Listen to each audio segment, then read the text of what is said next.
for Sunday Service, episode number 66, coming right at you, hot off of UFC Qatar.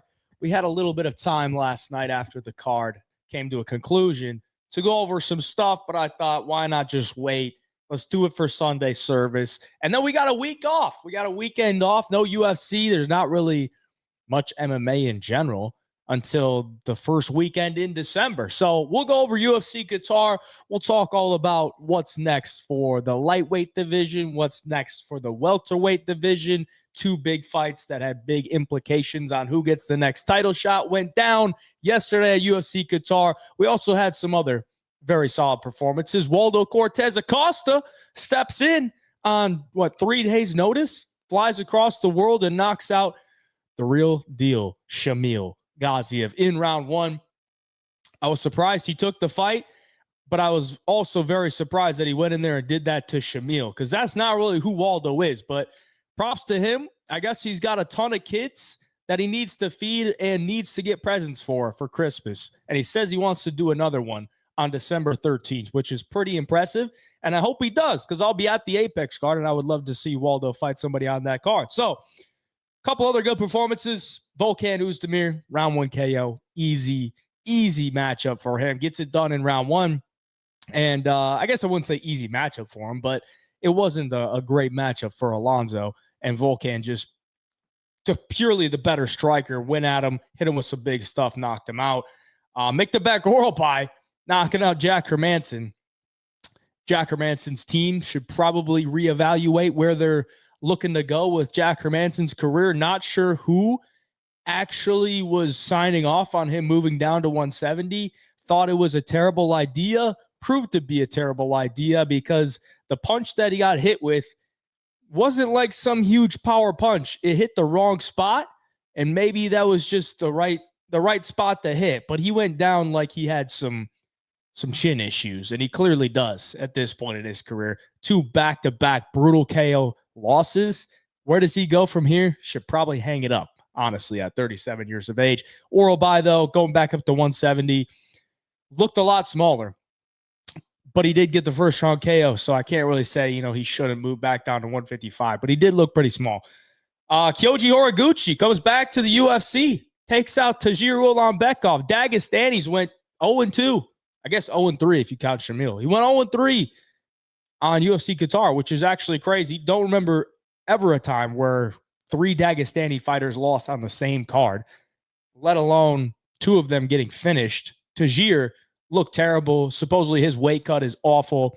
I believe it. He definitely didn't make weight, but they let him say that he made weight. So, yeah, Kyoji's back in the mix. They need more flyweight contenders, so that was good. Luke Riley, round 2 KO against Bogdan Grad. Pretty much went exactly how I thought it would. He lost the first round based off his takedown defense, and then once he was on the feet, he'd probably be the better striker and probably knock him out. And that's what happened.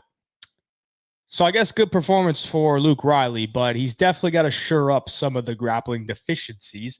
Nicholas Dalby, 41 years of age, gets it done. Shout out to Dalby. Boring fight, though. Almabayev, 3rd round submission. Got to feel for Alex Perez, man. Got to feel for Alex Perez. Like, that dude is coming off an injury. He looks like he has the perfect game plan. He's executing the perfect game plan. In my opinion, he was up 2 rounds to nothing, and then shoots a sloppy takedown, gets his head choked, and Almabayev jumps on the guillotine. Tough, man. It's tough. I mean, he pretty much gave that fight up with one mistake.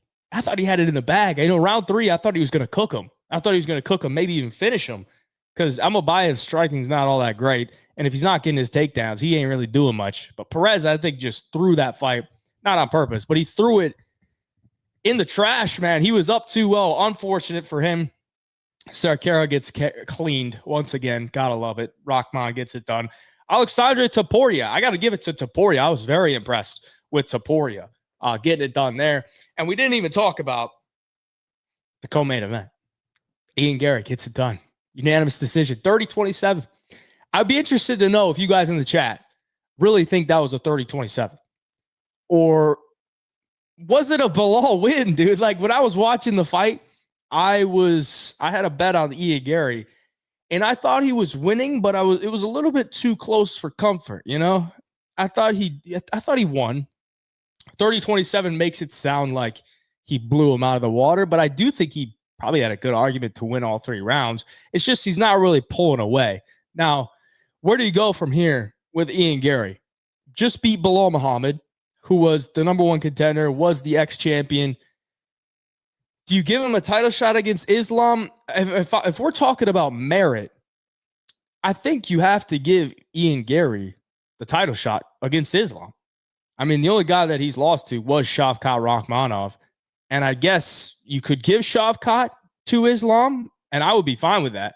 But Shavkat hasn't fought since December of last year. And Ian Garry went out and cleanly beat Carlos Prates, who's right there in line for a title, and then pretty cleanly beat Belal Muhammad. I wish Belal versus Ian was 5 rounds so that he could really put a stamp on it, but it wasn't. So, do you give the title shot to Ian Garry? I think if you're going to do it based on merit, you do that. I think you do that. I think he's earned it. But will they do it? I highly doubt it. I highly doubt Islam is going to look at a matchup with Ian Garry and get excited. He's only going to get excited about a Kamaru Usman fight because Kamaru Usman's the welterweight GOAT, and he could say he beat the welterweight GOAT. I think that's what it comes down to. So, tough luck for Ian Garry.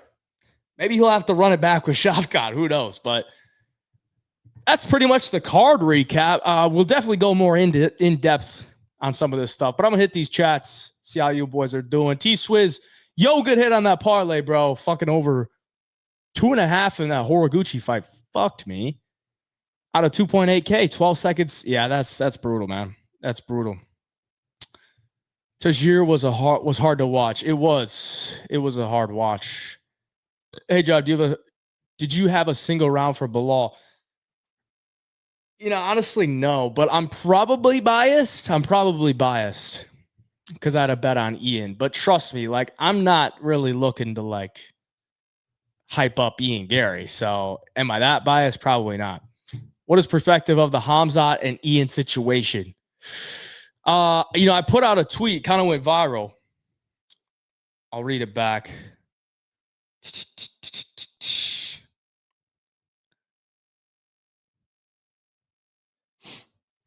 Come on, bro.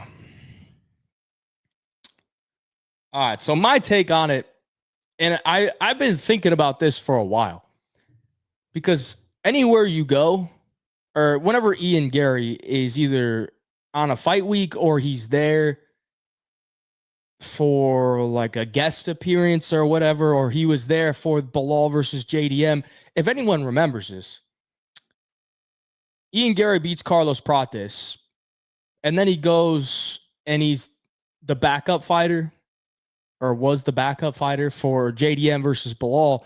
And the whole fight week, he's like going around with a camera and his son. He's basically using his son as like a prop to be. It's just really fucked up, man. It's really fucked up when you think about it. Ian Garry's honestly a decent like promoter. I don't want to shit on him hard for like trying to promote himself and like putting himself out there, because I think more UFC fighters need to do that. But the way that he does it is honestly just, it's annoying as fuck. That's what it is. It's annoying. He goes around and walks up on other fighters with a camera on, and he forces them to engage with him because there's a camera on, and he goes up them and he's basically being like overly nice. He's trying to be overly nice so that they can't like start any shit with him, because he's being nice. So if you're the one that's being a dick because you don't want to talk to him, well, he's being nice. It's very stupid. And he also will bring his kid. He'll bring his kid with him, put his kid on camera, walking up to another fighter, whether it's Belal, whether it's JDM. He's going to walk up there with his kid as a prop to be like, you have to be nice to me, because if you're not being nice to me, that means you're not being nice to my kid. So you got to be nice to me. I'm going to be nice to you, but I'm also going to like big time you. Like I'm talking down to you. Like I'm the main character of this video that we're filming. It's annoying as fuck, dude. It's annoying as fuck. If I was a fighter, I don't know how I wouldn't try to start shit with him. And I'm very glad that Khamzat Chimaev at least pushed him. At least pushed him. Let's actually pull up the video and go through it, because it was just cringy as fuck. And it was also, oh, where are we? There we go. Let's take that off. All right, let's look at this video, right? Let's look at this video. All right, so he goes up to Chimaev, right? Basically, it's just like congratulates him for his success, and also because he cornered Arman in his fight against Dan Hooker. He's like, congratulations on success. Puts the hand on the shoulder and squeezes. Puts the hand on the shoulder and squeezes. I don't know if anyone else has been through this before, but some other man puts his hand on your shoulder and squeezes. That usually means they're like an elder. You know, your dad might do this, your grandpa, your coach in sports might put their hand on your shoulder and squeeze it, be like, good job, dude. Like, good job. That's like you're big timing him, man. You're big timing him. You're big broing him at that point. So Khamzat, where is it? Khamzat hits him with a little pat on the back. Be like, keep it moving, buddy. I felt that on my shoulder. Keep it moving. We'll rewind it. Good job tonight. You heard that, Pat. All right, he's not mic'd up. Ian Garry's not mic'd up. That's just the phone camera. Now watch what happens. Ian's looking around. Looks at the camera. Ready to go? Ready to go? And then immediately takes a sip of water, looks back at Khamzat. So he looks at the camera, ready to go? Takes a sip of water, looks at Khamzat. He's like, fuck, I need to do something here. I need to do something. This is a good opportunity. What should I do? What should I do? No, I'm on Arman. Walks back over to Khamzat. Khamzat is eyeing him up. Now, if Ian Garry knows anything about body language, if a dude is eyeing you up like this, that means you should keep fucking walking. The pat on the back at the start was the first indication of like, all right, bud, let's keep this moving. Then he turns away and turns back to him, and Khamzat's eyeing him up like, bro, don't get fucking near me. Don't get near me. This dude's in the middle because he can sense it. This dude has some awareness of what's going on. I'm sure they're both aware, but Ian just wants to like push the buttons. He gets in the middle. Ian says, oh, he's not going to do anything. He's not going to do anything. Not directly tempting Khamzat to do something, but indirectly saying he's not going to do anything. Like he's not going to fight me here. He's too afraid. He's good. He's a copy. Don't worry. Once again, big bro and the security guard. What is this dude's problem? You got a big bro everybody. It's the main character syndrome, bro. What's wrong? And then he after he big broed the security guard, he starts talking to Khamzat. So he says, ready to go. And then the security comes in, and then he wants to start something. Khamzat fucking goes for him. You gotta love it. You gotta love it. Rewind it a little. He big bros the security so that he's, not on guard as much. He basically is like, this is fine. Khamzat says, you know what? It's not fucking fine. Looks at him, starts chirping.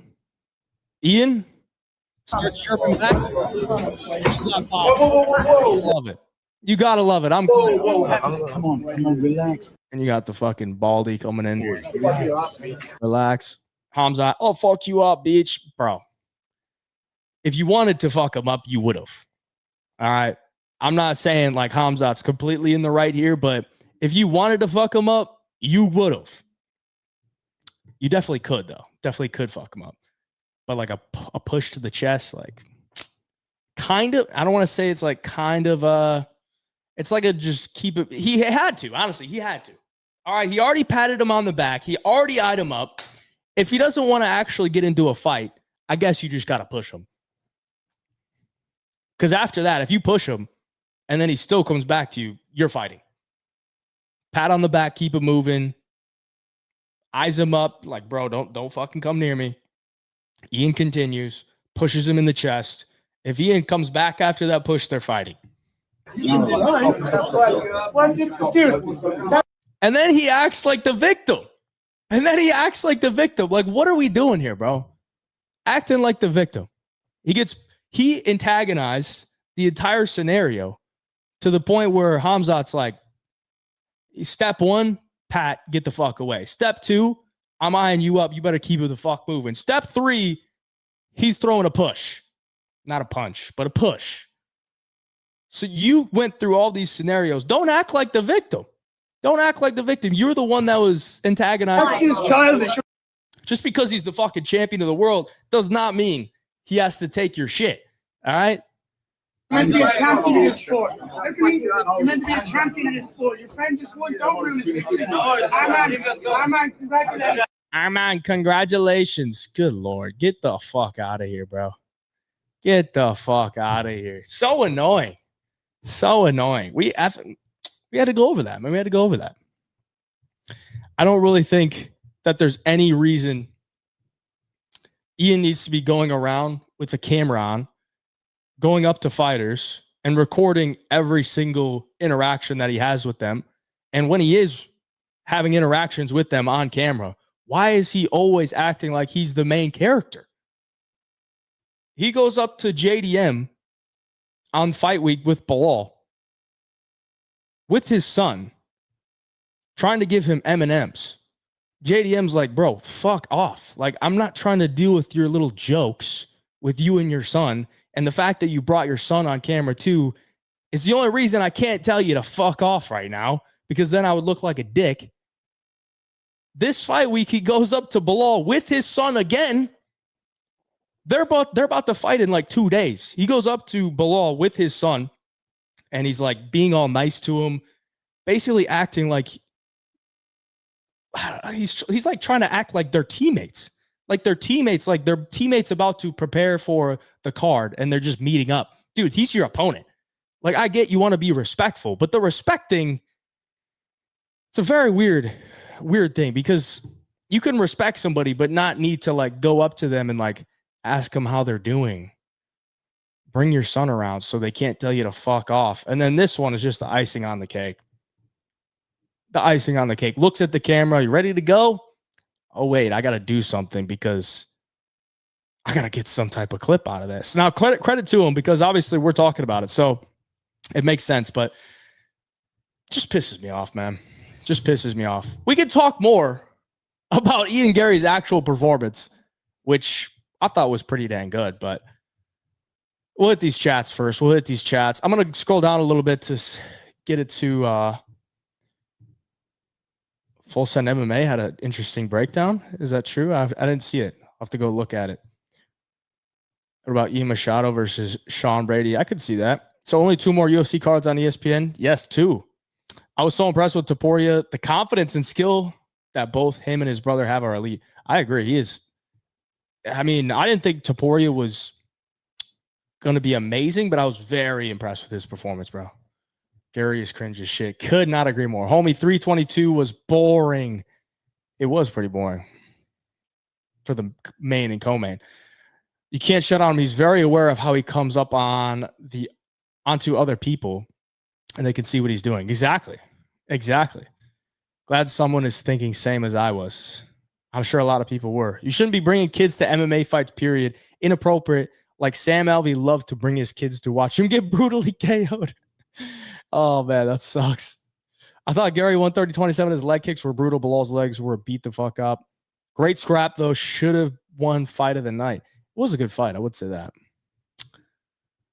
True, but at the same time, Khamzat is grown-ass man. Should know how to control his emotions. If he didn't want to be on camera, he could have just said that. Yeah, I mean, that's the thing, though. That's the thing. What is he supposed to do? Like, I get, as a grown man, you should be able to control your emotions. But if a guy pushes your buttons like that, it's not like he fucking clocked him. You just pushed him. Be like, get the fuck away from me. Keep it moving. He gave him the signs.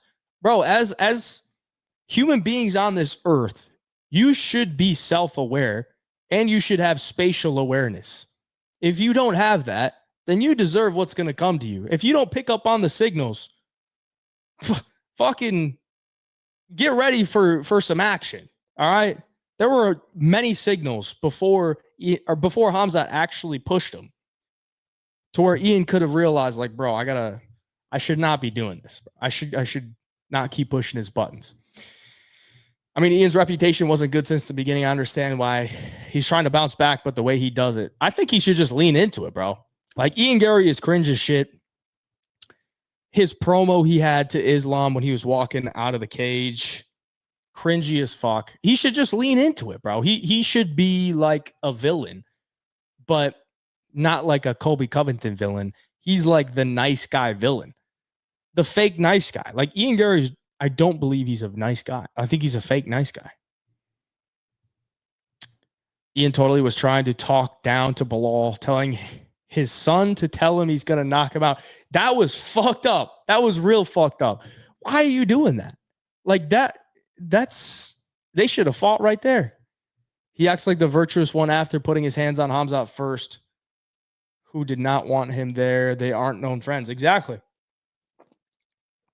And it could even go back to that one interview that Ian was saying that he was in a elevator with Khamzat and he was with his wife and he didn't fight him and his wife called him a pussy. Before Ian did the shoulder squeeze, he did the 3 taps on the back. That's why Khamzat kind of got him back right there. Yeah, exactly. You can hear the double smack and also see Chimaev move on each pop. Yeah. Khamzat is a low IQ guy. Could be. Who knows? I have to agree with Ian the Cuck Garry. He didn't do anything to provoke Khamzat. Just because Khamzat can't control his emotions doesn't mean that's Ian's fault. Khamzat probably going through something. He definitely did something to provoke Khamzat. If you can't see that he didn't provoke Khamzat, then that tells me you have like no spatial awareness of like your surroundings. You don't know body language. You don't know anything about that. Like, you should be able to realize things you can and can't do. And if you do them, you know what you're trying to do. If I walk up to you, put my hand on your shoulder and be like, what's up, bud? How are you doing? And squeeze it. And we're not cool. Like, we don't talk all that often. You'd probably be like, bro, what the fuck you talking about? Like, you trying to big bro me right now? Like, I know there's this whole thing of like, oh, they should be emotionally mature and like your ego or whatever. Like, who cares, man? If you're going to do that, you know what the fuck you're doing. I shudder to think that what Ian's father is like. Who knows, man? Who knows? I think Khamzat actually did a good job to hold himself back, not to rage mode. Yeah, I mean, he just pushed him. That was step 3. If Ian failed step 3, they were going to fight. Kid twist shit. Here's something to think about. If the Freeman fight was in Contender Series, Freeman wouldn't have got signed. Does that mean they should both be cut after the fight? I think so. And that fight between Denzel Freeman and Marek Bulyo, the first fight of the night on UFC Qatar, it's a perfect example of a striking fight that's extremely boring. You know? We can all say that fight was boring. Nobody wants to watch that. Nobody wants to watch 2 guys just stare at each other and then leg kick each other every 30 seconds and make some noises, but not ever land any punches. Everybody could say that that's boring. But why, when it's a fight with mostly grappling and one guy laying on top of the other, why can't we say that's boring? One of them is striking and we say it's boring and we all agree. And the other one is just one guy laying on top of each other and one guy laying on top of one another in the grappling department. And if we say that's boring, we get called casuals and we got to go watch boxing. No, bro. That's a perfect example of a striking fight that's boring. And we're going to say it's boring because we're telling the fucking truth, man. We're telling the truth. So with you on this, my friend, glad someone keeping it real with this stuff. Absolutely. Absolutely, bro. Hey, Jai broke down a mathematical reason to dislike Ian Garry. I mean, I've never liked the guy, but I will say the guy is very fucking good. I was very impressed with the way that Ian Garry fought Bilal Muhammad. I think Ian might be one of the most versatile fighters in the UFC, honestly. I mean, just think about how he's won fights. How did he beat Carlos Prates? People will say that he beat him with his grappling. He didn't. He beat him with range kicks, body kicks and head kicks, and sharp boxing and elite footwork. How did he beat Bilal Muhammad? He beat him with a jab, good leg kicks, elite takedown defense with a very front-loaded stance to stuff all of Bilal's takedowns, good cage control. Looked amazing. How did he beat Neil Magny? Beat the fuck out of his leg. How did he beat Jeff Neal? Knees to the body, jab, and kicks from range. How did he beat MVP? Grappling. He has a very versatile game. Like, he is a fucking good fighter. I think he deserves the next title shot. And I am one of the biggest Ian Garry haters. Don't like the guy whatsoever, but he's fucking good. Very fucking good. Ian's just trying to make some new friends to pipe his wife. You know what? I was gonna when I saw the video, I was gonna comment some out of pocket shit, but I refrained. Freeman said more words than he did throw strikes. Dude, agreed. I need your opinion on O'Malley's comments on Ilia versus Arman. I did not see them, so you're gonna have to tell me. What's up, Goat? Only thing I missed on yesterday was Bilal 6 strikes and Islam needs to fight Garry or Morales next. Usman is old and inactive. Doesn't prove anything. I would agree with you. But I don't see it happening. Really interesting. He doesn't think it will happen because UFC loves Ilia as champ and wouldn't want Arman to be champ. Yeah, I guess we could talk about that a little bit. Ilia Topuria versus Arman would feed generations and is the biggest fight at lightweight since McGregor versus Khabib. That's the thing, man. Like, is it that big? I'm honestly not sure. Is Arman versus Ilia the biggest fight they can make? Maybe Arman has the bigger fan base than I can really wrap my head around. I'm not really sure. But truthfully, I think Ilia versus Paddy Pimblett is the biggest fight they can make. And I kind of think the UFC doesn't want to pass up on putting that fight together.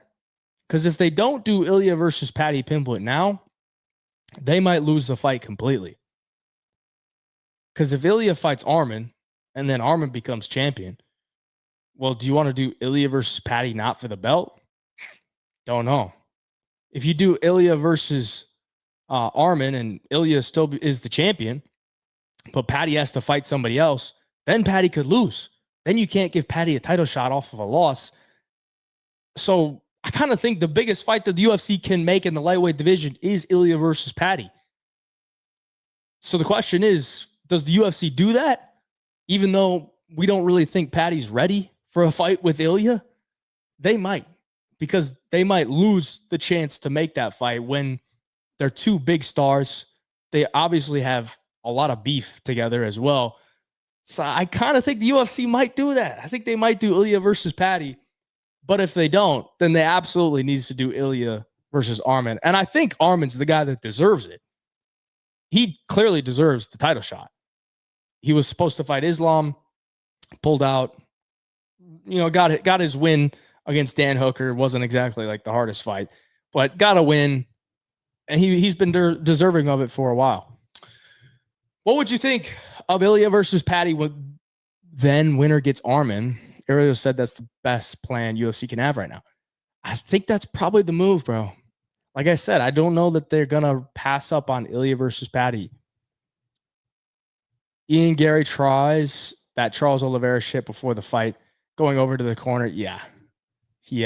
I mean, I guess he probably learned it from him, but Dan, what's up, bro? Was also cringe when he tried to high five all Bilal's corner right before the fight. Yeah, that was very cringe. It seems like he's trying to be like overly respectful, overly nice. And that's just not how most fighters act, man. It's just not how most fighters act. So, like, if he wants to do that, he's got to realize that not everyone is like him. Not everyone is going to be as accepting of what's going on like he is. Garry versus Cejudo from the king of cringe bell. Freeman, like Hey Jeff said in this long shot show, it's the name, and he should now be a set free man. Absolutely. Cut him. Cut his ass. Cut him. You can replay that video with no audio and literally see the body language. You can talk without words. Exactly. Exactly, dude. The body language tells it all. Ian knows he should have just kept it moving. Garry versus Cejudo for the king of cringe. Absolutely. No Khamzat overreacted. Okay. I wouldn't be surprised if Ian Garry was raised by two women. Could be. Could be. What do you think about potential matchups for welterweight? Islam Makhachev versus Kamaru Usman, JDM versus Prates, Garry versus Morales, Brady versus Bilal / Buckley. I don't know. That's I wouldn't want any of those, honestly. I wouldn't want any of those. Well, like, where does Shavkat fit into that too? There's just so many names. They're kind of just gonna have to like pick one. I think we gave Ian more time than usual. Let's move on with police. Yeah, that's probably true. Probably true. First fight of the night was a staring contest. Yeah, it was terrible. It was okay to say when it was GSP, but certain people can't take critique at all. I think we give Ian more time. Yeah. My 13-year-old son is taller than Horiguchi, but man, he made some bank. And knowing Ulanbekov would be flat. Yeah. I mean, Ulanbekov, I actually just saw a post about Islam talking about Ulanbekov's weight cut. Apparently it's fucking terrible. And he looks terrible on the scales too. So there's more grappling and boxing than MMA these days. More clinching than a Bilal fight. Shout out Dr. Peter, bro. Hey, Job, important question. You think Sadikov will win at 2-3-2? It's 3-2-3 actually, brother. I put 2K on him this morning. It's a tough one. He's fighting Ziam, right?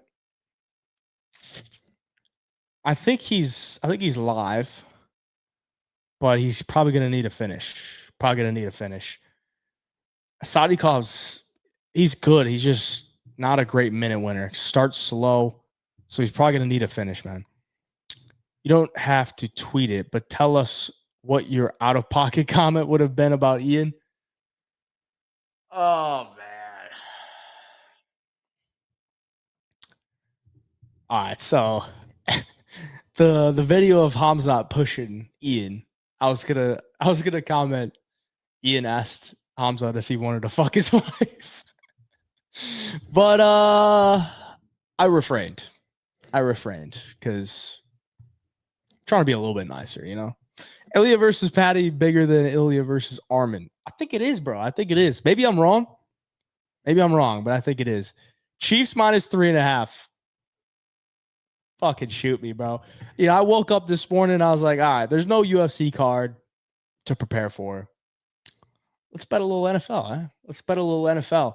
So I took Chiefs -3.5. Thought we were cooked. Then also thought we had a chance to pull it off if they would have got the touchdown at the end, but they didn't. Unfortunate. But I do have a lay that could be live. Let me check.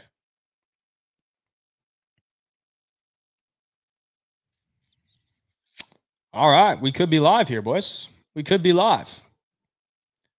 What the fuck? The fucking Cowboys came back? Jesus, bro. We could be live. I think I'm live on a lay still. Yep. We need the Eagles -2.5 here. And then we're live for Sunday night. Armor and Ilia is the best competition. Lightweight. Yeah, I agree. Give Ilia Patty now so he can hurry up and face Arman sooner after. Yeah. What do you think about Talbot fighting Triple C? I think Talbot should probably get that one done. If he doesn't, it's a bad look. If Ilia will lose, I'm pretty sure he gets an instant rematch. No way they will give him Patty after. Probably. Granted, Hooker isn't a submission guy, but we can talk about how Arman got out of those subs. I was actually surprised that Hooker was going for those submissions because it didn't look to me like Arman was going to get takedowns if Dan Hooker wasn't pulling guillotine, bro. They were interesting guillotines, though. I thought they had a chance. I feel like if Dan Hooker just buckled down on like his takedown defense, I thought he could have stuffed most of those takedowns, but he pulled guillotine, got put on his ass, and didn't work out. Shavkat, you can't honestly put it anywhere because who knows the fuck. I think he's ready to go.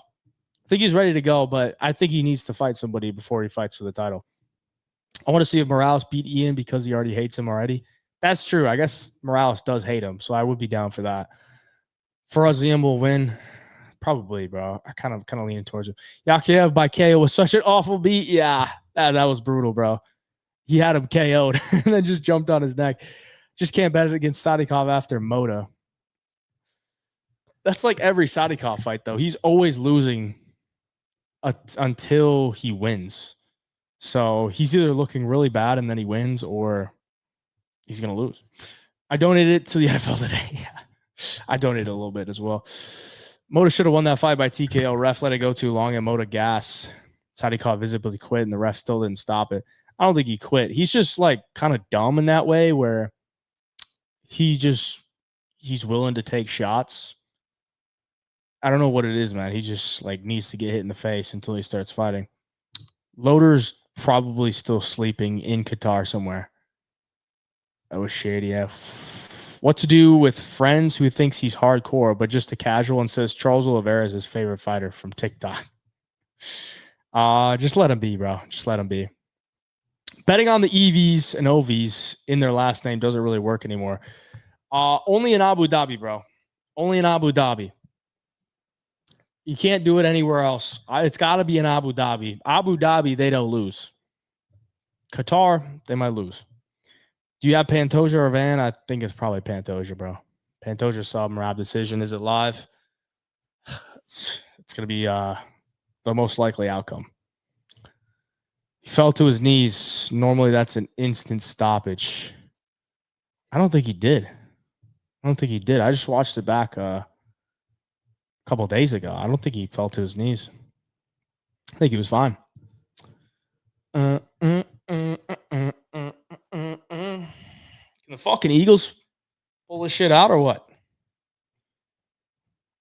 Oh, God. I need the Eagles to win by 3, bro. Did you catch any of the boxing fights last night? No, I did not. No interest in the boxing these days, unless it's Jake Paul. Poor Shamil, bro.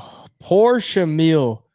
I mean, Shamil kind of had to take a much harder fight. I mean, I think Waldo's a much harder fight than Spivak. And he got fucking clocked, bro. The way he went down and the whole earth shook. That was a brutal KO. Waldo, please get on that Apex card. It needs a little bit of help. Really feel like putting money on Morao and Pantoja is just free money. It's kind of how it feels now, but they'll have their day. Pantoja sub for sure. Waldo looked very impressive.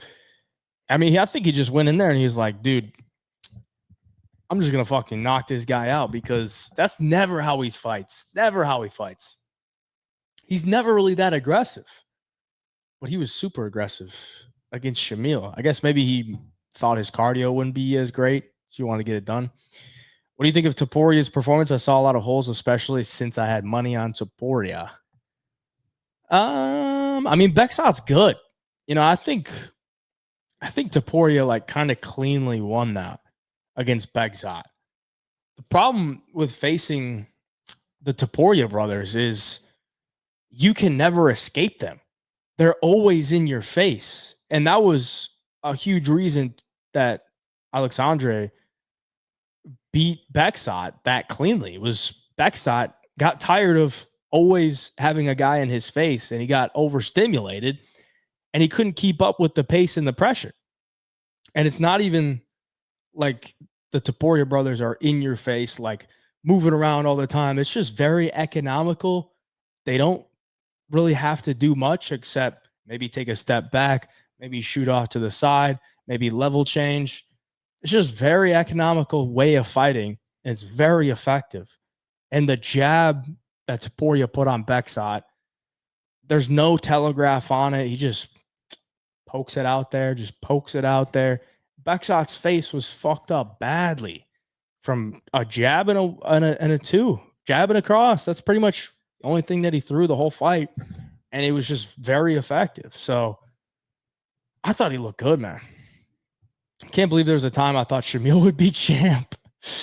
Bro, the second he ran his face into the octagon cage, shooting a takedown, it was over. It was over. I wonder how much of an advantage Waldo has that he has the power along with the speed, knowing he was a pitcher for the MLB. Yeah, I mean, he's a good athlete, man. He's a good athlete. I think if you're a good athlete, you got some heart, you'll probably be good in the heavyweight division. And he's got a chin, which is one of the biggest upsides. Poor Shamil prepared for the wrong fight, was probably preparing. Yeah, poor guy. Tajir fucked up a lot of lays, bro. I can't deny he gave Topuria a fight. Yeah, Bexot gave him a fight, but wasn't much of a fight, honestly. I thought Topuria looked good, but I thought he would have a reach disadvantage in speed. It's one thing to stalk someone and walk him back, but he was walking like Michael Myers. Yeah, he's just always in your face, bro. You can't get away from him. That's draining. Like, if you've ever sparred and you start to slow down a little bit and this guy just won't get out of your face, then you got to move around even more. You could just tire a guy out from just being in his face. This dork jive is a D-riding Muslim beta dweeb. Yeah, all right. Tell that to the people that were in my chats last week. Call me a Dagestani hater. Now I'm a Dagestani D-rider or a Muslim D-rider. What do you think is the best matchup for Alexander Topuria next? I would give him like a fringe top 15 guy. I would give him like maybe a Gutierrez or someone. Maybe like a Jonathan Martinez. Do like one of those. J Mart. Maybe Adrian Yanez. Something like that. Waldo beats Asinal after Cyril Khan smokes him again in the rematch. All right. Can you explain more detailed about your 224 predictions? Like who is going to fight there? 324. I'm pretty sure Topuria is going to be the main event, but they're just waiting on trying to figure out who it's going to be. What do you think about Asu Almabayev in general? I think he's kind of bad, dude. I really don't think he's that great. Solid wrestler. Striking kind of sucks. It's getting a little bit better, but he just doesn't have any pop. It's a lot of big actions, too. It's just not a very good striker, but he's a good wrestler, good grappler. Did you see the Epstein files? No, I did not. Question, hey, Jive, who is the best fighter in the UFC currently? Ilia Topuria, Islam Makhachev, Johnny Bones. Personally,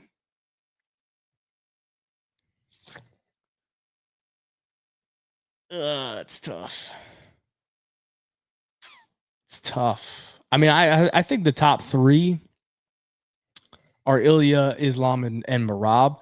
And I don't really think you can go wrong with saying either of them are the best fighter in the UFC currently. But I do think there's a lot of credit that needs to be put on finishing opponents, and Ilia Topuria does that. But Islam Makhachev also does that. So, it's tough. I can't really say. The top three, man. The top three, you could interchange any of them. Sorry for the bad English. My first language is Dutch. It's all right, bro.